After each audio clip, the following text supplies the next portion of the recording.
response video to Wayward Guy. And yes, he's leaving antinatalism, apparently.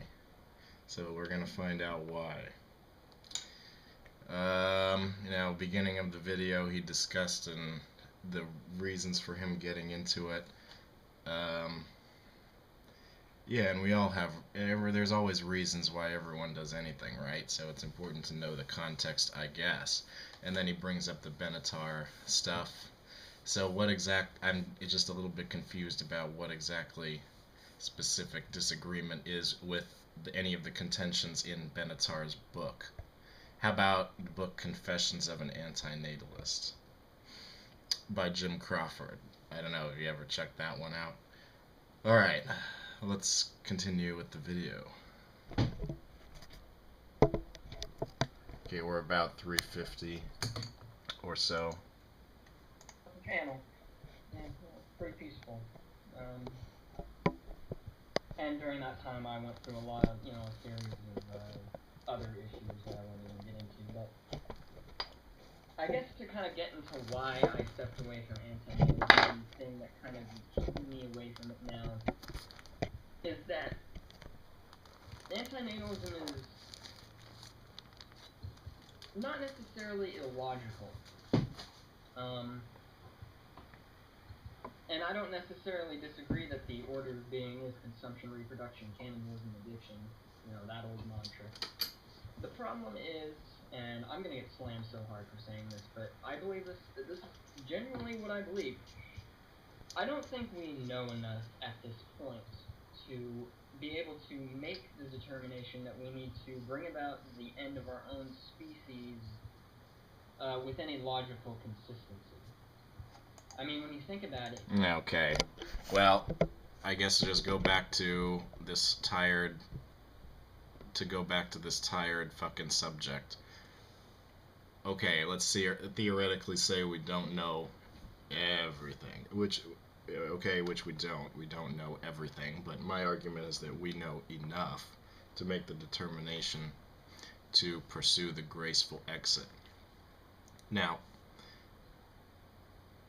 what would we theoretically learn that would illustrate to us that this suffering fucking machine, this life game, the Frankenstein monster, the experiment, whatever you want to call it, the fucking meat grinder, why should the meat grinder continue grinding the meat? Why should the slaughterhouse continue to keep slaughtering? What could possibly justify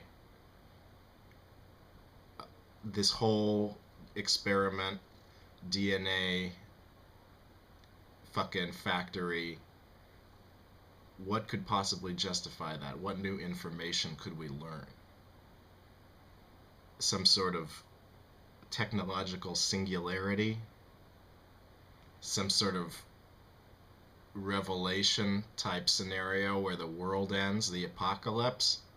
Are you just agnostic on the idea of like the apocalypse, and so you're holding out for possibly something like that? What would that change? Well, I guess it would prove that there is an afterlife, but I find that the probability of that occurring is like nil. Yeah. So I guess we're holding out the possibility that we can create beings where they don't experience suffering, and we can guarantee that they always experience more pleasure than suffering. What about, okay, that's nice for like a select few people, but what about, does that justify the suffering of all the others? Does that even justify the imposition one fucking bit? So I don't think it does. And I don't think there's anything else to learn. And if not the end, then what is your end game, essentially? Because there are these problems. It would be nice, all right? It'd be nice to say that we got a lot of time to solve these issues, but they're dealing with fucking looming economic collapse, resource scarcity, climate change, effects. We ain't got time to fuck around and try to get our act together. Alright? We have to get our act together quickly and then have this conversation about antinatalism before, I believe, the inevitable doom.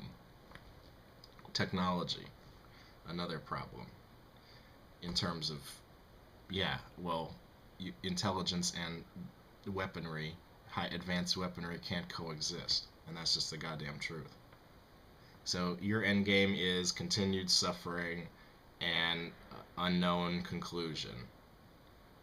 Well, I think we know the conclusion. It's gonna be fucking sloppy ass, some sort of quasi-extinction event.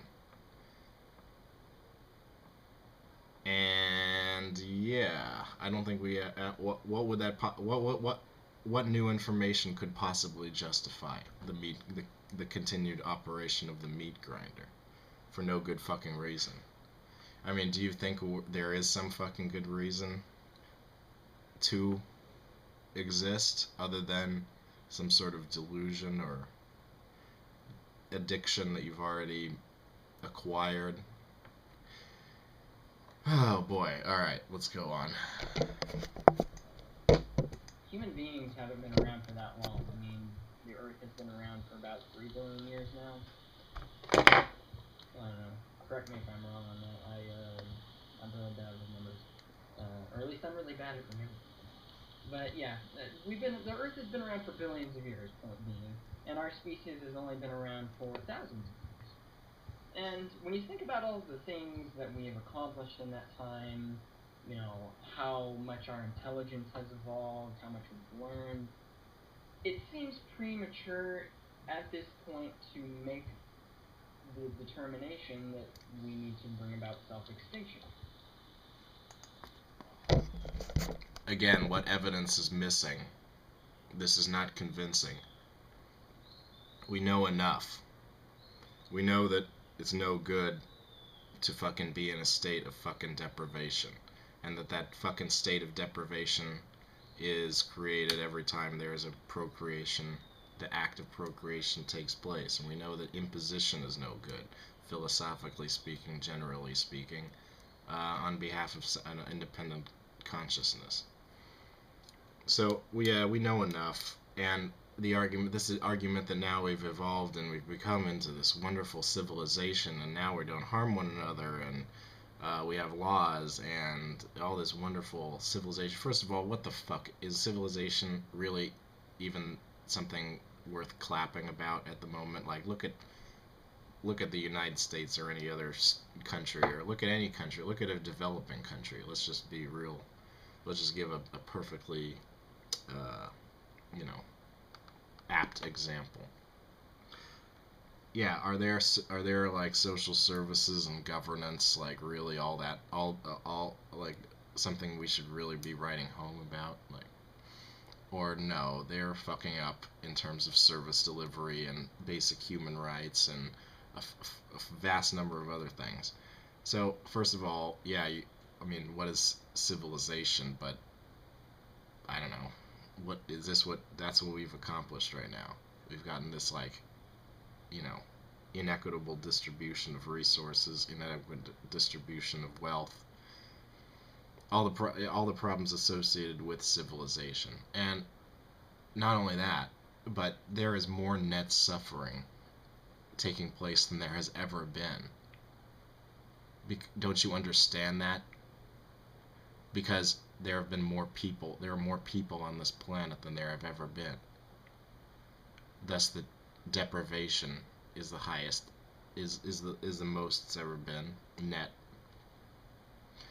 And additionally, look at the cost that humans have exacted on this planet in terms of the suffering of non-human animals, sentient creatures, who are experiencing habitat destruction and pollution and like a bunch of hormone fucking bullshit from all this pollution. Motherfucking, they're experiencing, I would contend, much more suffering due to the pressures exerted on them by humans than the supposed pleasures that we would receive as a result of being in civilization? And are those two things really even capable of being delineated? I don't know. Hang on one second.